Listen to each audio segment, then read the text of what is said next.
Xudo xohlasa 17ga 14 joyimiz mana bitkizildi akalar. Tay shotili loy bosadi. Xudo xohlasa tunukalari bilan mana qatirib berdi. Tunukasini olib berdi. Qatirib berdi. Ikki tomoni mana devor. Orasi 120 dan tushdi akalar mana. Ko'rishingiz mumkin.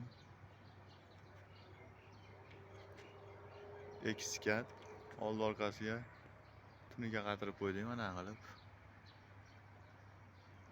Xudo xohlasa kimga shunaqa xizmatlar kerak bo'lsa aloqaga chiqaverasizlar. Butun O'zbekiston bo'ylab xizmatlarimiz mavjud. 88lik 837 17 74 24 soat ishlab turibdi shu nomerimiz.